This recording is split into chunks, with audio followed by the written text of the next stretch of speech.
I love the Olympics. I think it's one of the most inspirational and motivating global events. The tech community in Boston, that is part of our culture, to take a risk, to do something that is scary in hopes that we're going to be winners on the other side. Do we have enough time to create the infrastructure that's required and do this, efficiently and effectively? This is a game that we should not be playing. We're going to be much better off pulling the bid and getting back to the basics. It's going to force us in all of the best and probably some of the worst ways to transform, evolve, and elevate.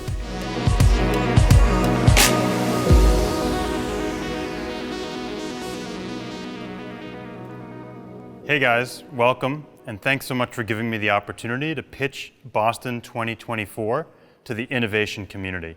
Imagine 9 years from now what the world will look like, and who better to bring the innovation games to the world community than Boston.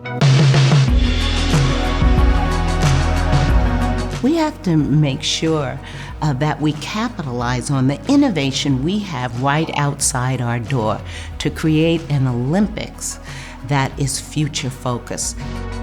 The Olympics will provide an amazing platform for startups and large companies to get together to really create an amazing experience, a digital experience.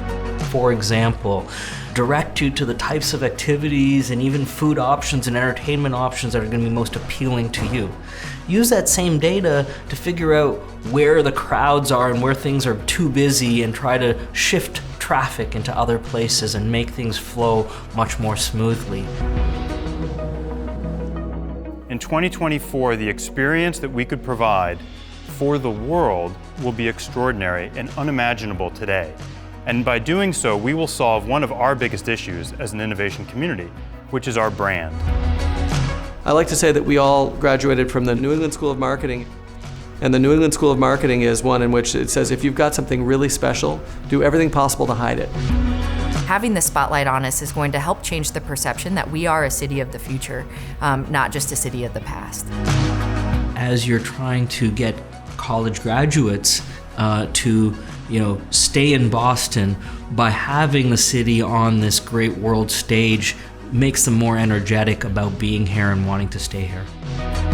Brain drain is an issue for Boston. The Olympics is obviously just one piece and a much broader strategy, and working in conjunction with the Olympic leaders, it can have a real impact on retention of talent here in the region. It'll also do two other very important things.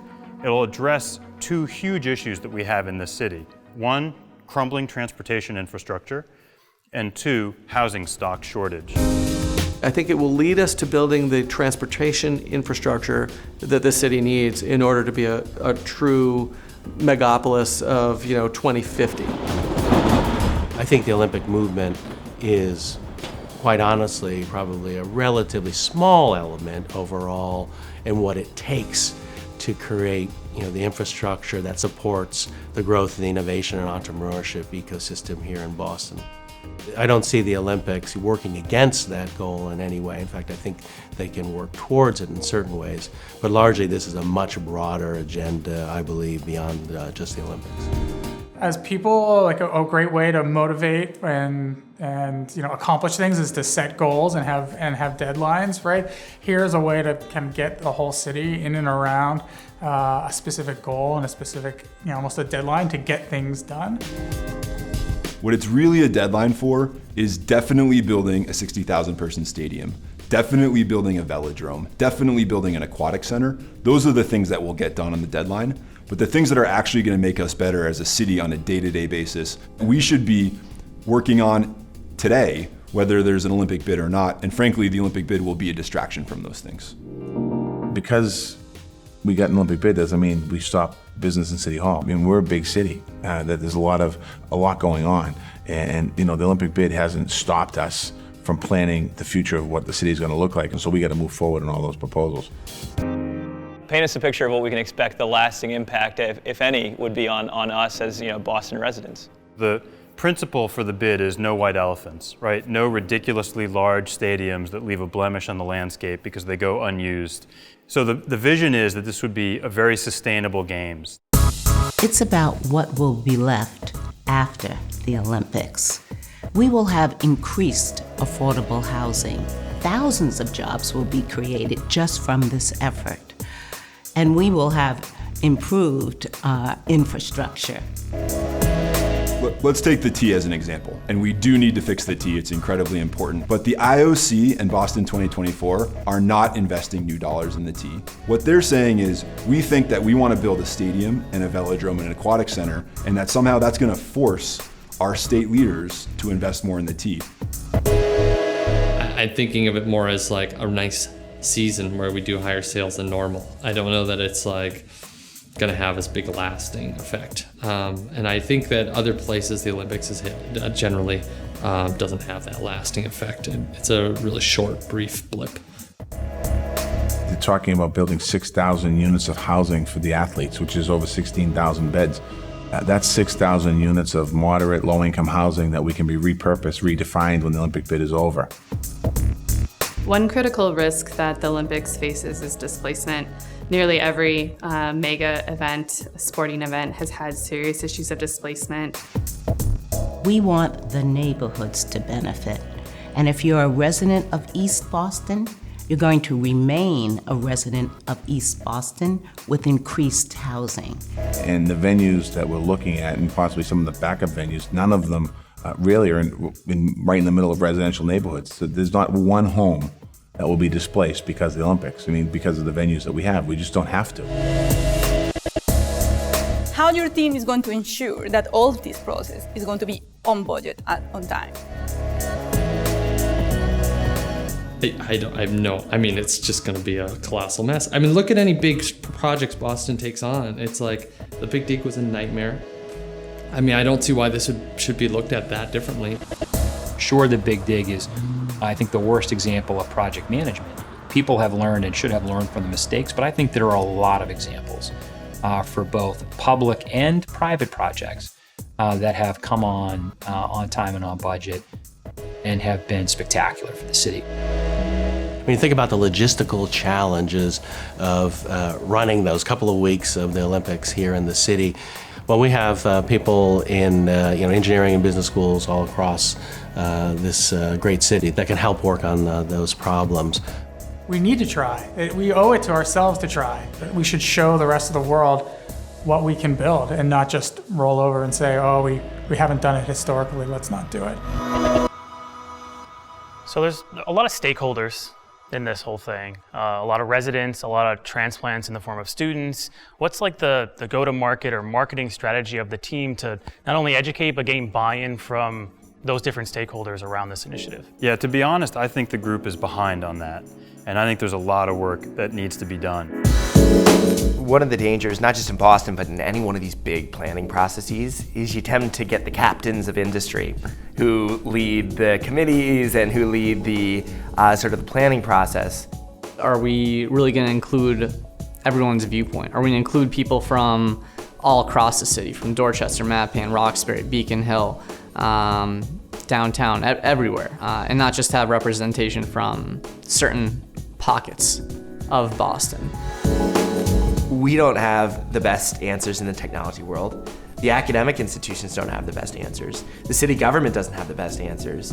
But we can come to the best answer if and only if we substantively include everybody's voice. Engaging communities is always a tough job.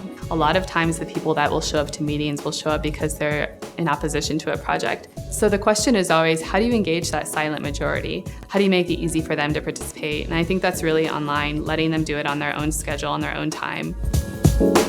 So I think because Bostonians are also well-educated, very well-informed, it's natural that they're going to need a lot of data in order to be convinced to get on board and to support hosting an event of this scale. Some of the people that are raising concerns, I think they're very valid concerns, and those are execution risks to the business. The business plan is right, it's just we have to make sure that we hire the right people and get all the things done that need to get done for it to be successful. know, at the end of the day, it's important that Bostonians tell 2024 and the International Olympic Committee, and the United States Olympic Committee, and us, the concerns they have. That's what's going to make the product better at the end.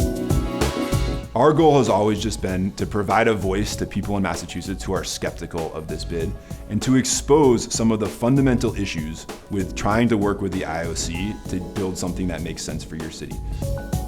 People inherently understand when things are being glossed over. So I think counter to what would be a traditional messaging structure, we need to acknowledge the fact that this will be tough, but anything that's worth doing is tough. And as a city and as a community, we're tough. Tell me a little bit about the fundraising strategy here and what the breakdown of that might look like. I'm sure there's some residents here or just others outside of Boston that might be concerned we're going to put a lot of taxpayer dollars into this. Yeah, it's a great question, and it's something that everybody is talking about because in some international venues, the Olympics have lost a lot of money. In other venues, the Olympics have made money for the cities. It turns out that when you divide those two buckets, developing countries like Sochi, where there are autocratic governments, lose a lot of money on Olympics. Democracies make money on Olympics. London, Salt Lake City, Los Angeles, Atlanta. The idea of hosting the Olympics is in a really precarious position because all of the economic data says that it's unwise to do it. Could Boston actually be the city that turns that around? If we can ensure that the taxpayers of this city aren't left holding any overtures that might happen, that would cause me to say we're not moving forward. No public money for venue construction, no public money for games operations, but for infrastructure, for transportation, that may benefit the games, but more importantly can benefit communities both before and after the games, that's on the table. This is the trap that all cities fall into. They say we can do it differently, we can do it better. At the end of the day, if you look at the incentives, you are definitely going to build this really expensive sporting infrastructure, and all the other promises are going to be very ephemeral and very hard to measure. I think that there are real tangible physical things that we're thinking about that the Olympic Games can invest in and leave behind. It's the number one priority of our planning. And working with the mayor and his 2030 vision that he announced just a couple weeks ago, how do we plan for what Boston looks like in 2030 and beyond? We want to be part of that. So whether it be resiliency and the kind of construction that we're thinking about to the new open and green space that we could bring to bear. So legacy is central to our thought process. All right, guys, you've heard the pitch. What do you think? What's your feedback? Honestly, you had me at no white elephants. I think that because of that, the focus on a long-term objective here, that it's not a short-sighted decision, I'm in. The Innovation Games, I love that. I think we're positioned well here in Boston to do that. So yeah, I'm in. If we can get involved, all the companies, all the startups, we can get involved, and if we can see there is some potential, then you have my vote.